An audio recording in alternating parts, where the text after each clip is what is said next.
Good afternoon, everyone. It's a pleasure to be with you. I'm Derek Harkins, and I serve as the director for the Center for Faith-Based and Neighborhood Partnerships at the U.S. Department of Housing and Urban Development, HUD. And it is our pleasure to be a part of this webinar series as we unfold the particulars and the specifics around Operation Allies Welcome. You've had the opportunity, those of you who've been with us for the previous webinars, to have a wide range of capacity building and knowledge unfold. But today we want to particularly talk about the importance of housing assets. Affordable housing, as I'm sure all of you who are gathered on this call realize, is a central element to not only the security and the ability for our allies to thrive as they've arrived here, but of course it represents the fullest and most significant measure of allowing for them to be a part of our society as we now welcome them. So we're thankful for you being here. As I've said, it is our pleasure to be a part of this White House series. The Center for Faith-Based and Neighborhood Partnerships at HUD has the opportunity to continually be a link for a number of constituents and constituencies around issues concerning housing affordability, stability, all of those things that we understand to be a part of making sure that housing is accessible and available in its fullest measure. Today, again, we want to speak to that issue as it relates to welcoming our Afghan allies. And we are very pleased to be able to say that we have with us some individuals who are going to be able to give perspectives from the ground in real time, as it were. And to begin the conversation today, I'm very pleased to be able to introduce the Deputy Director of the County of Los Angeles Office of Emergency Management, Leslie Luke, who, along with some of his colleagues, will give us an understanding of really how this work is unfolding on the municipal level and how that interfaces and intersects with much of the work that many of you are doing. Leslie Luke. Thanks, Derek, and good afternoon or good afternoon or good morning, depending on your time zone. I'm joined today by Rigoberto Reyes, also from Los Angeles County. He's the executive director of our Office of Immigrant Affairs. And we had another guest who could not make it with us today from Afghan Refugee Relief, but we will go ahead and present on his behalf. I appreciate this opportunity to kind of explain what we're actually doing and challenges that we're actually seeing in Los Angeles County. We've been engaged in this probably since September. Our Board of Supervisors tasked us with putting together a task force to be able to support the 3 resettlement agencies that we have here in Los Angeles County. Because of our challenges in Los Angeles County and because of how transit we actually are in Southern California, we realized that this was greater than just LA County. So we've also brought on partners from Riverside County, San Bernardino County, and San Diego County. And we have about 80 different agencies, federal, state, local, community-based, faith-based, and from the Afghan community that are participating with us in this effort. Before we end today, I will talk to you about some of the challenges and what you can probably do to help us, and not necessarily us here in LA County, but wherever you may be that you might be able to step in and be able to assist. But this isn't the first opportunity we've had in dealing with refugees, and I'm going to segue over to Rigoberto, or we call finally Rigo, to kind of talk to us about that, and then I will come back and give you some insights on where we're actually going and some of the other things that we've been doing. So Rigo.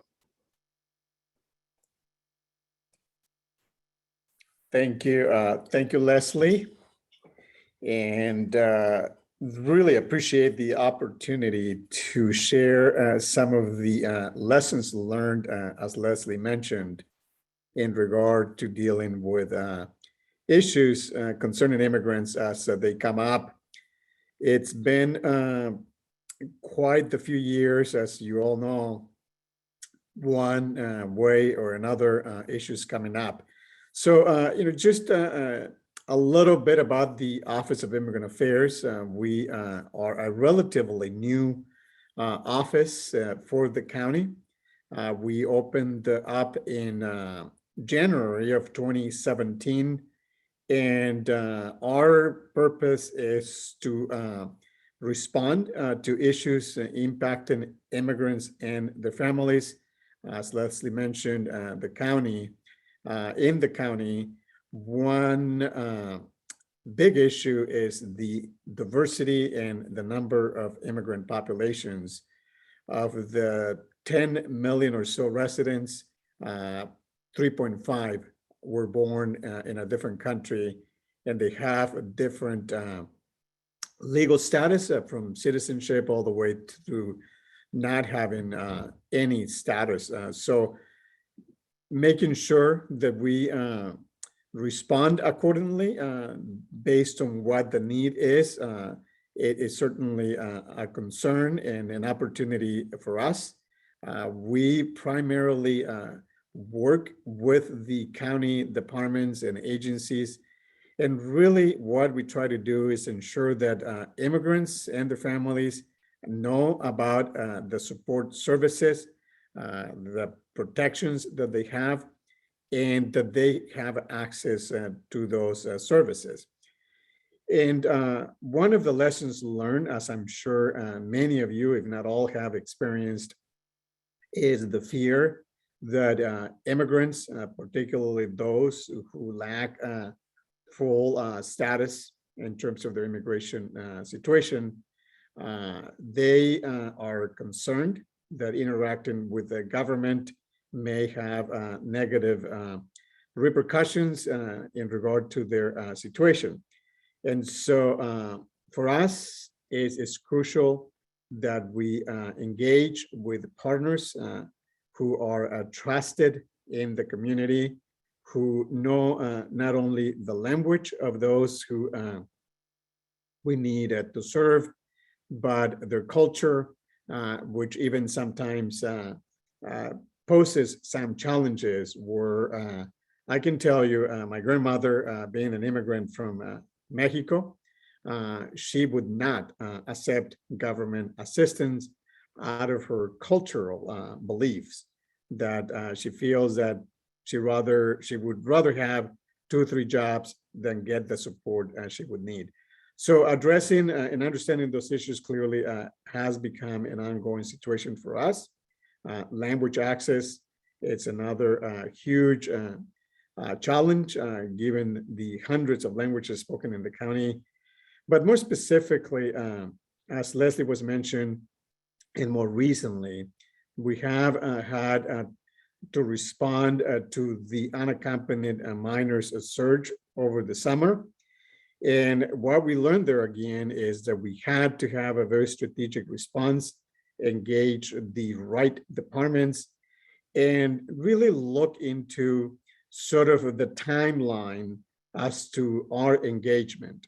What we need to do in the very immediate response, then mid-term, and eventually the short run in helping these kids who were arriving.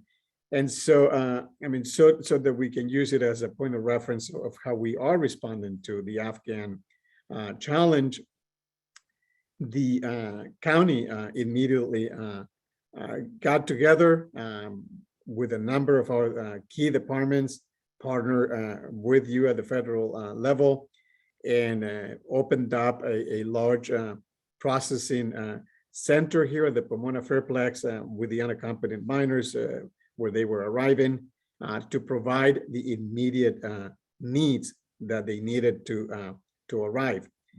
But the primary objective of the operation was to connect and reunite these kids with their parents, their sponsors, those who were willing to take them. I was incredibly happy to see how smoothly and quickly the operation was able to connect the kids to where they were going. But then the second concern was, what happens once they connect with their families? Many of these kids hadn't seen their parents for decades, well, years, over a decade, some, the older ones. And, they're excited to get together, but sometimes things don't work out. And so our concern is the ongoing support, something that once they got connected, those departments were no longer directly engaged. So we had to do a fair, particularly for legal representation, where we brought in about close to 1,000 families with a number of partners. They were doing legal consultations, taking cases for representation and so on, but 30 or so different departments coming in with the wraparound services. So, in general, generally that's what we do.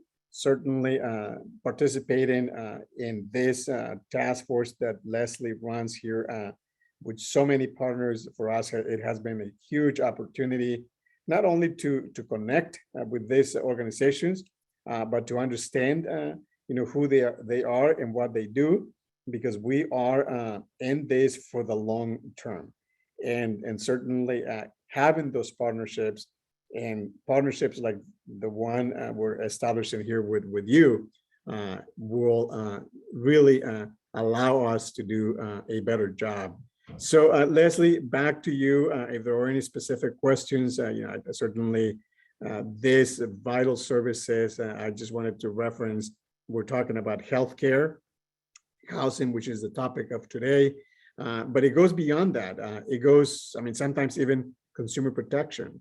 We're talking about food security and career, development for a lot of these immigrants who come in not knowing the system. I have to say that personally, I came to the United States as an unaccompanied minor, and I was so out of understanding what was going on that I literally did not know how to cross a street light. And I can tell you that sometimes it feels that the support information we are providing is too basic. It is not always the case. Sometimes all these immigrants need is just a helping hand, a little bit of an orientation, and they are extremely resilient. And as you know, getting 2 or 3 jobs at a time is not unusual for them. So the work you do certainly makes a huge difference. And for me personally, it's just a great honor to be sharing here some of these thoughts. But more importantly, I want to learn from you what you do and how we can collaborate more closely. Leslie, back to you in the studio. Thank you, Rigo. So what I wanted to make sure is everyone understand that this isn't our first injunction into this field or into this work. We've actually meet twice a week, or like I mentioned, we have 80 different agencies. We coordinate with the state refugee coordinator who participates with us and provides us support and overall communication and coordination. She provides us our arrival and insurance, resettlement data and trends. She bridges our partners and facilitates the public benefit and social services as appropriate. Between Los Angeles County and San Diego County, our numbers continue to ping pong back and forth on who has the most numbers here in California. But what we've tried to do is to make sure that we're actually coordinating, and in coordinating for the benefit of the refugee. We did not want this to be a government-run organization. We came in to be able to support the 3 resettlement agencies in Los Angeles County, the 1 resettlement agency in Orange County, and now we've brought on the 4 resettlement agencies down in San Diego. So we have a one-stop shop in regards to sharing of information, mitigating gaps, and meeting the resources. We put together some subcommittees that are addressing medical, mental health, a career and job fair, and housing. And I'll stick with the housing because I know that's an issue for us right now. There's some challenges with housing in Los Angeles County and Southern California on a good day. So trying to move people into short-term and long-term housing has been a challenge for us. We do have HUD part of our committee. We have our local housing departments part of our committees. We've been coordinating with both the state and Department of State of California and the Department of State to try to find some wraparound services, but not only that, but to try to find ways to be able to keep families intact. So the benefit of having the additional counties with us, if our resettlement agencies has to move someone from Los Angeles County over to a contiguous county, we make sure that we're communicating with that other social service agency that we can actually bridge those benefits so we don't have a lapse in services. The challenge for us now is trying to find reasonable housing that is affordable for the refugees as they try to begin their new lives. We've partnered with the Apartment Association of Greater Los Angeles and sent a letter out to them to send to their landlords to be able to communicate back with us if they do and when they may have vacancies that are opening up that we be able to utilize to be able to move our refugees into. So we do have a housing challenge that is significant for us. Hopefully the fact that we're bringing a wide variety of community groups that are out in the field every day, supporting the case managers and the unofficial Facebook groups that are been convening to bring back some of the issues for us to address as a task force, and we're pushing information down that goes out to those particular groups. So if they are seeing issues or if they're seeing problems in the families that they're serving, that information gets back to us, and then we have hopefully someone on our committee that can actually meet that need. We've reached out to the VOADs of the world and our local VOAD to be able to participate. And because we have, cultural issues that we're dealing with, we are encouraging those groups that may not be a part or those who are one-offs and deciding that they want to do something alone to probably come together under one umbrella and reduce the duplication of services, be able to help us and help those communities in which you serve in as well, that you can do more together than trying to do things alone. I probably can stop there, Derek and Ben, for any particular questions. I know I want to make sure I'm cognizant of the time, but we appreciate, the ability to kind of talk about what we're doing, and we'd be interested in finding out what's working in other communities that we may be able to replicate here in Southern California. Thank you so much, Leslie. And by the way, for those of you who are with us, please feel free to put your questions in the Q&A section of the chat, and we'll do our best to respond to those as we continue forth. I want to thank you, Leslie and Rigoberto, for giving us really, in the best sense of the word, a granular sense of the work happening on a municipal level. I don't know that anything in Los Angeles can be seen as granular given the size and the scope of the metropolitan area, but it is incredibly helpful to hear about some of the opportunities, but as well as some of the challenges that are unfolding as this work unfolds. And in that light, I'd like us to give consideration to how we at HUD are working to, again, address this problem from our vantage point. I'll just say once again that the Center for Faith-Based and Neighborhood Partnerships, we're enthused about being able to be a connector and to work within our own agency with the broad expanse of various departments within HUD to do our best to make sure that the capacity building that needs to happen does unfold. And in that measure, I'm very excited to be able to introduce Michael Horvath and his team, Ramel Calderwood and Colin Evanson. The field and policy management team is really the front door for HUD, and that's always the case. It's always important, but it's particularly important in this work. And so we're grateful to be able to hear from you, Michael, and your team about the work that HUD is committing to as it relates to housing and our refugee friends. Thank you, Reverend Harkins. We appreciate the opportunity to present today and speak to some of HUD's efforts in this space. And I want to say that it was inspiring to hear about efforts in Southern California. I'd like to recognize my field policy and management colleagues who will be speaking to HUD's Interagency Efforts. Ramel Calderwood and Colin Evanson are program analysts, and they're the HUD liaisons to the resettlement branch. And I'm Michael Horvath. I'm the Pittsburgh Field Office Director, and I'm the national lead for field policy and management's efforts to support New American equity and inclusion.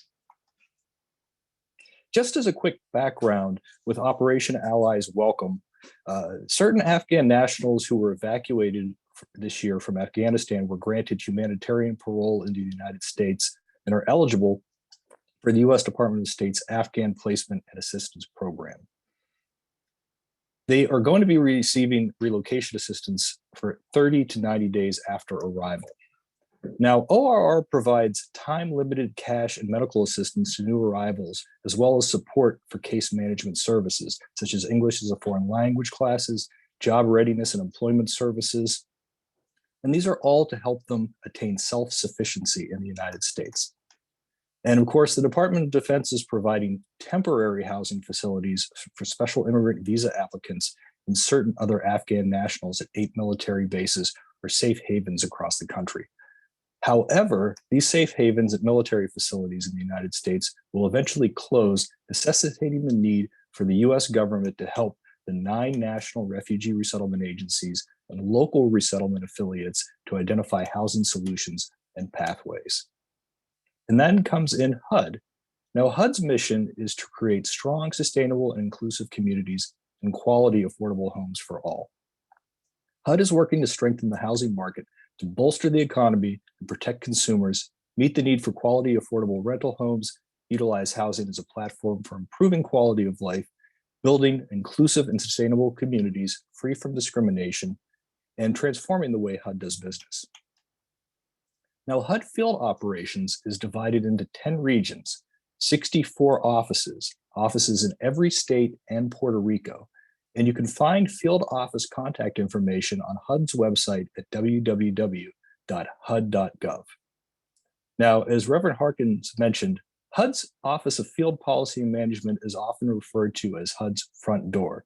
And the Field Policy and Management team are often the first point of contact for individuals seeking information on HUD programs.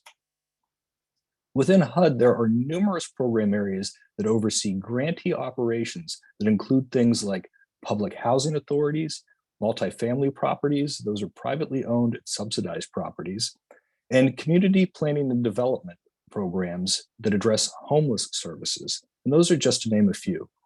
Services may be coordinated by organizations at the local level, at the county level, or at the state level. Now, since its inception, HUD has played a critical role in Operation Allies Welcome, from fielding questions from local refugee resettlement agencies to making community connections to participating in interagency working groups. HUD's mission is operationalized through funding to grantees. It's important to note HUD does not operate housing, and in the context of Operation Allies Welcome, HUD has not received additional appropriations to expand services. However, HUD is working to build capacity through existing programs. Many people of many different immigration statuses may qualify for HUD programs and services and should feel free to reach out to HUD grantees with additional questions, and that's incredibly important that they do that. The grantees are the ones who will be speaking with those individuals, and they're the ones making eligibility determinations based on specific circumstances. Now, HUD regional and field office staff are engaged with state refugee coordinators and local resettlement agencies across the country to provide information and referrals for local housing inquiries. As you can imagine, there is a significant variation between jurisdictions related to the relationships at the local level. Some of our state refugee coordinators and local resettlement agencies have robust relationships with our local housing authorities and housing service providers. And in other jurisdictions, those relationships are just developing. Now, HUD's field policy and management's role has been to make local connections in regional and field office jurisdictions, ensuring connections between HUD grantees and other local housing service providers. HUD is also lending its support to the whole of government effort to address refugee resettlement needs through Operation Allies Welcome. And these efforts have included conducting program overviews with other federal agencies, including Health and Human Services, Office of Refugee Resettlement. HUD is also participating in an interagency housing coordination working group. And at this time, I would like to pass things over to my colleagues, Ramel Calderwood and Colin Evenson, to provide information on HUD's interagency efforts. And I'll turn it over to you, Ramel.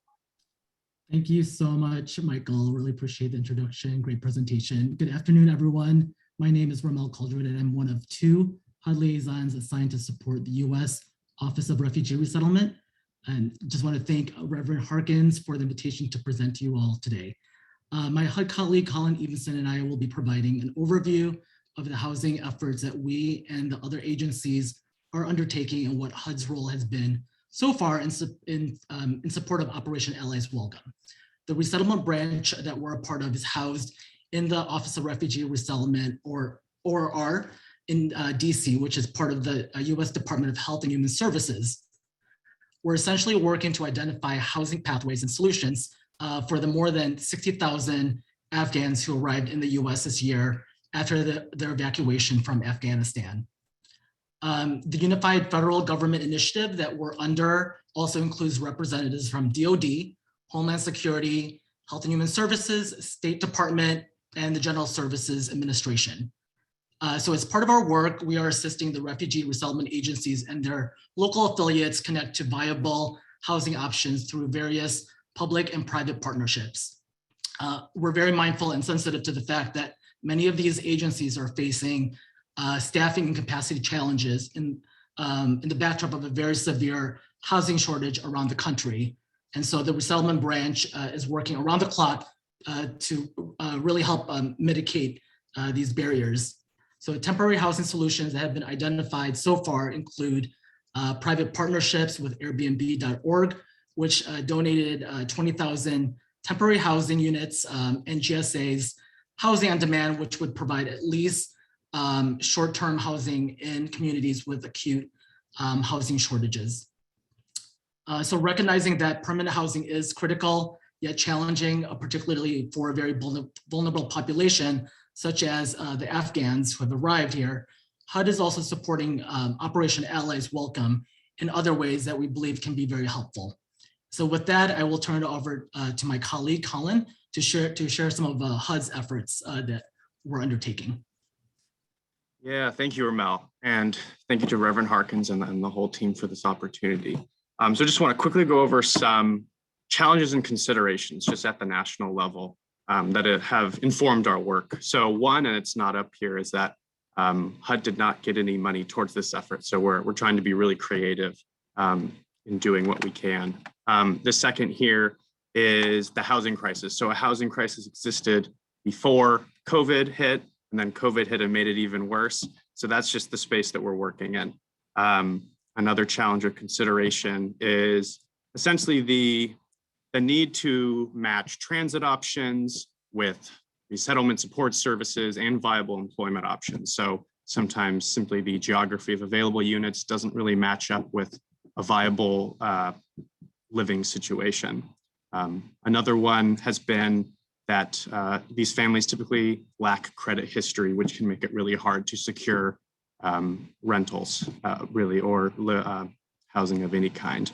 Another one is that we've heard there is sometimes difficulty with matching unit sizes to some larger family sizes. We've heard from different folks on the ground that families can be as large as 11, which can, of course, make finding a single unit difficult.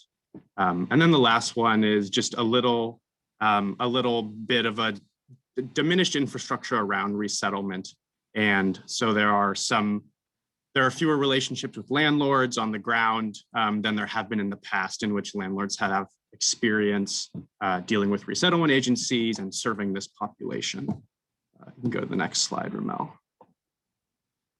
So I'll really quickly go over some local and regional efforts, as well as just resettlement branch efforts that are not led by HUD. So one is that the Church World Service, which is one of the resettlement agencies, they convene a national housing work group. And so that's, of course, to share best practices, share challenges, share solutions, to really try to figure out how to tackle this issue. They also have some interest, some sort of industry groups there around national apartment associations and that kind of thing. What's exciting is the Church World Service did receive some TA money to hire a director of housing to provide technical assistance to all 9 national resettlement agencies. And so they will also ultimately run that work group. The resettlement branch, so that's the sort of the joint led between HHS, DHS, and the State Department. They convene a national call with the states to discuss all these housing issues.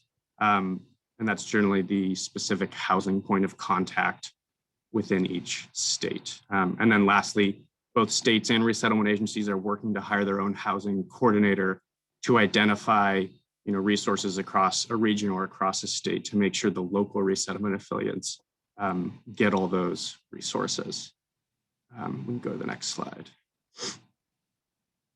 So that brings us to what HUD's doing.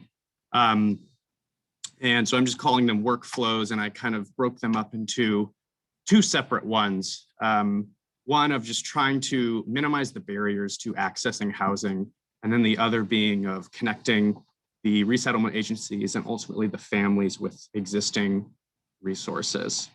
So that first one concern we've heard is that landlords have been a little worried about renting to this population, and it's seeming like they're essentially providing some sort of preference to this population over another. And so we're doing what we can and working with our Office of Fair Housing to make sure we can alleviate those concerns and make sure nobody misses out on housing opportunities because of that, and to ensure that landlords who are interested and willing end up participating. Another is working to clarify the exact eligibility of these families with our Office of the General Counsel.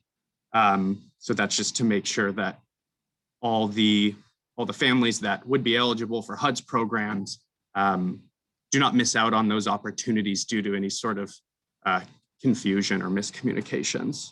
And then kind of once that is finalized, what we then are working to do is spread awareness of this initiative, both within HUD and HUD staff and to HUD's grantees, to again, make sure that there's kind of a level playing field in terms of understanding and in terms of this effort. So, and then we're doing some other things around trying to essentially create helpful tools for the resettlement agencies. So one is what we're calling a HUD fact sheet, which has relevant HUD programs that will ultimately go to the resettlement agencies. That currently is being reviewed by the White House, I believe. And after that, it will then be sent out. And then we're creating a supplemental toolkit in which that'll have additional instructions and resources for the resettlement agencies to help navigate these programs. So another thing we're doing is we provided the resettlement branch with a list of all the properties that are under some type of rental assistance contract with HUD. And then we're working with FEMA to have those properties called to identify any vacancies and then ultimately get those vacancies with, or get those vacancies to the resettlement agencies.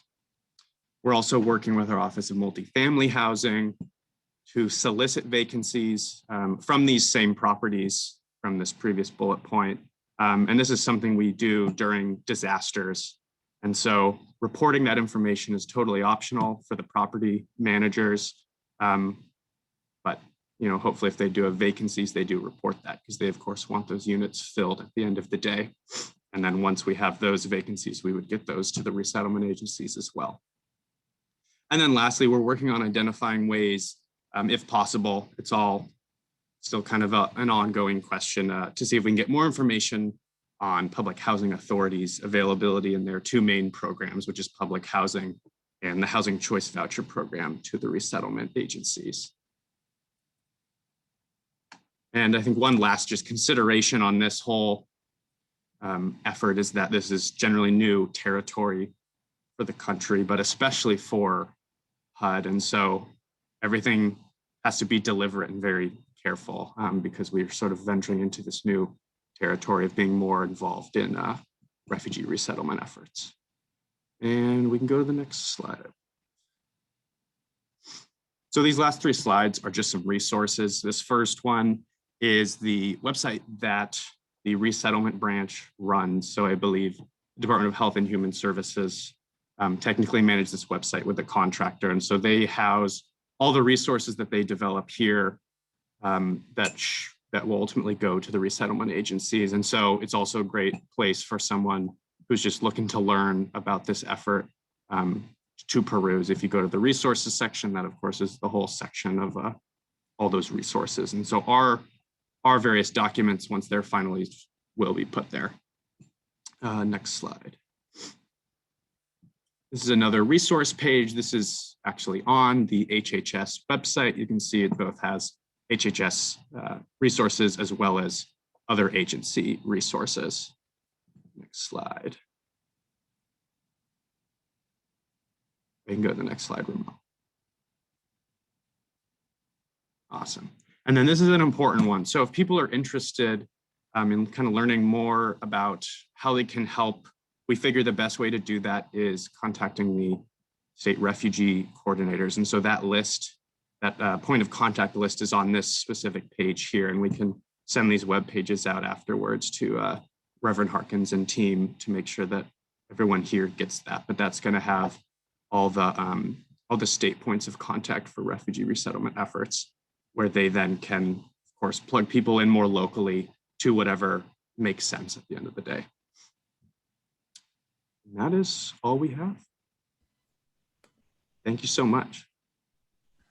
Colin, thank you so very much. And all we have is an understatement by every measure, because incredibly, when we were considering how this webinar would unfold, the driving question was, how can we give people concrete and substantive information that allows for them to engage and connect? And believe me, we're so appreciative both from what you all have been able to give us from the work at FPM, and not just FPM, of course, as you've said, but more broadly, and certainly with Leslie and Rigoberto, the work that's on the ground there in LA County. We have a couple of questions, and the Q&A box has been quite active. I would like to toss several of these out to several of you to hopefully get your perspective on them. Colin, you just, in some respects, were speaking to this issue in some ways, something that we've been hearing about from a number of faith leaders sort of more broadly. The question is, what should people do if they hear of examples of people being rejected from housing, if it is believed that they are rejected because they are Afghan allies trying to resettle in the community? And we'd appreciate, the perspective coming from our assets at HUD, how to deal with that. And then Leslie as well, if you could share how you'd address that locally. And again, I think it'd be helpful for people to know when those kinds of adverse situations arise, how to deal with them.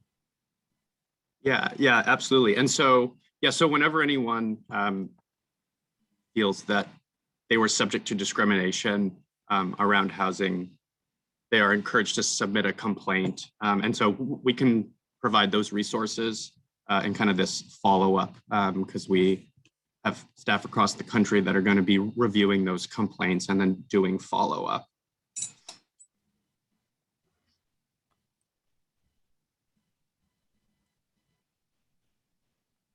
Derek, can you repeat the question again for me, please? Sure. If somebody feels that somebody has been rejected from housing specifically because they are an Afghan ally, Afghan refugee, what is the course of action that can unfold in regard to that? How can one address that kind of discrimination if it's identifiable?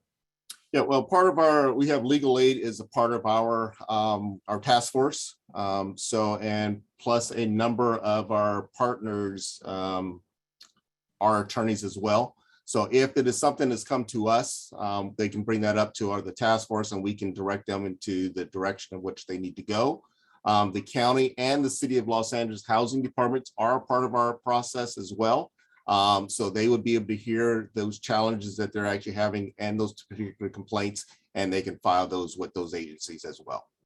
Fantastic.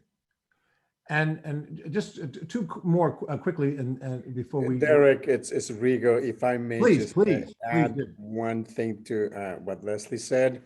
Our office is in the County Department of Consumer and Business Affairs. And in California, and certainly how that translates to our department, we do a lot of consumer protection. And so particularly to this issue, there are specific California statutes that prohibit discrimination in terms of housing in regard to the immigration status of the person. So if we find that the reason the refugee or any immigrant was denied housing or even harassed to leave after they are placed in a location, actually last month, our department put an investigation together, And the city attorney filed a couple of charges against landlords for discriminating against immigrants. So we also have that tool, and definitely we encourage here at the local level, any immigrant, and certainly our Afghan new arrivals, to report to us any time they feel that the housing situation is negatively affecting them because of either their having arrived as immigrants or just their ethnicity as well, because as you know, there are those protected categories at the federal and state levels. So yeah, there is in our department, we have the ability to investigate complaints, and then we have a division that does mediation, a new program that I oversee, will be overseeing more broadly. When the complaint doesn't rise to some sort of a criminal civil situation, we can still negotiate disputes to try to ease out the friction and eventually work a deal between the landlord and the tenant. Thank you, Rigoberto, so much. And just before we move to the final question, let me just say, we've been hearing, fortunately, from a number of our stakeholders sort of across the spectrum on this issue, and this should come as no surprise, certainly that faith leaders and faith communities serve as powerful advocates and validators on again, the sort of the granular human scale level of encouraging landlords to make their housing stock available to our allies. And I can't underestimate or underemphasize the importance of the word of mouth element of this. I think it's important for people to realize there's a lot that's unfolding. We understand that, but even as we do that, even as those things unfold, it's so important for faith leaders and faith communities to certainly be able to be a part of that. And as has been shared, we are fortunate at HUD to have a significant number of assets regarding housing equality issues, and I believe Colin has put something in the chat area for people to access. Lastly, and we're going to move to this and then invite our executive director to share her own perspectives. But I'd like to ask, we've talked in more than a few occasions this afternoon about the fact that affordability is obviously a driving issue and concern. And the question maybe is one for anyone to respond to, but how can faith and community leaders support more affordable housing in general?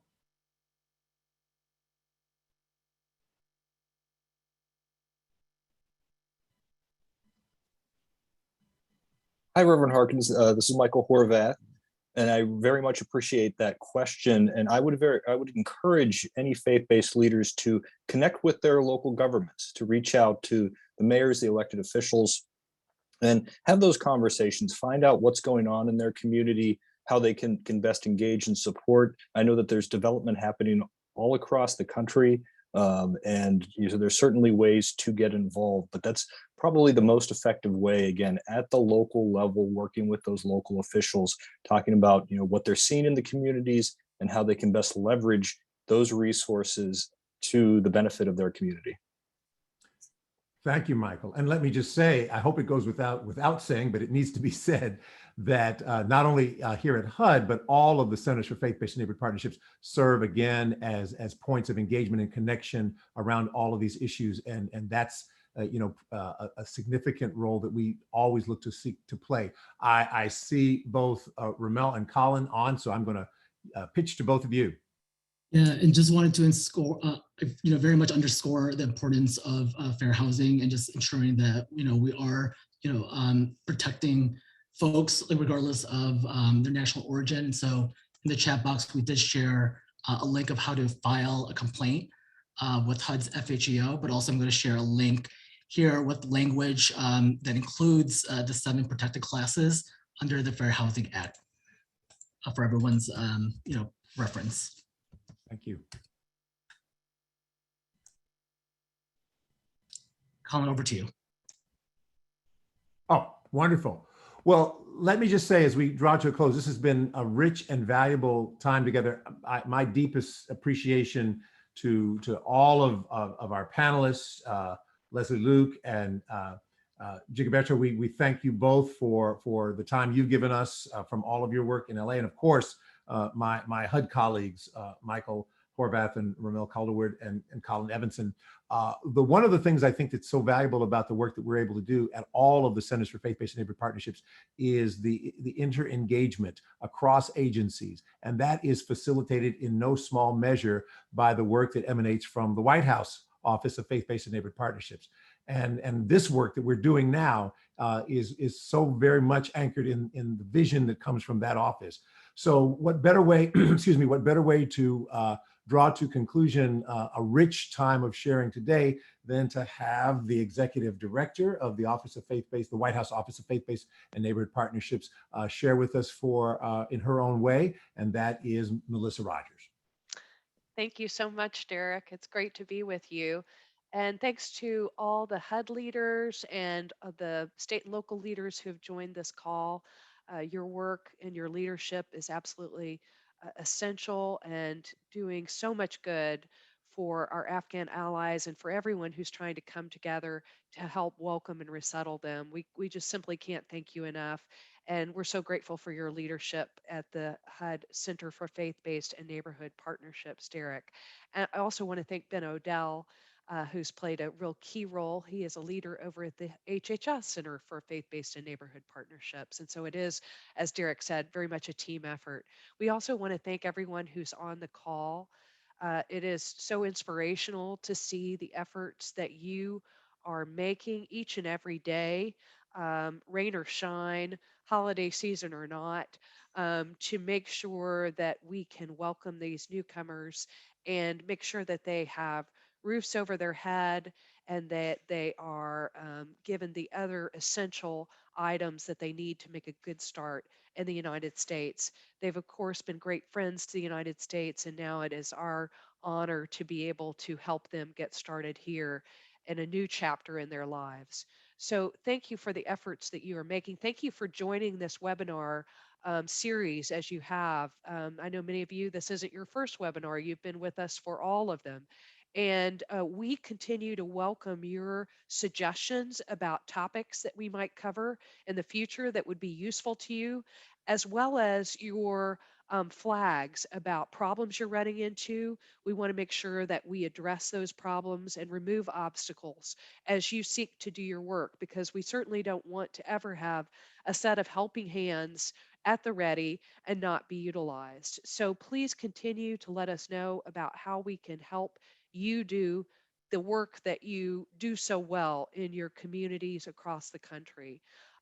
So we just look forward to staying in touch, and especially want to welcome your partnership either through the White House, communicating with the White House directly, the HUD Center directly, the HHS Center directly, or many of our other centers. And we'll make sure to follow up with an email so that you have contact information for all of the centers spread across government that might be able to be of assistance to you as you do this important work.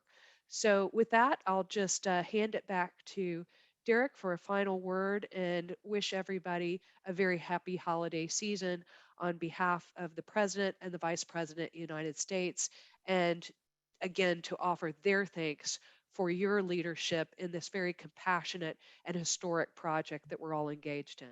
Derek?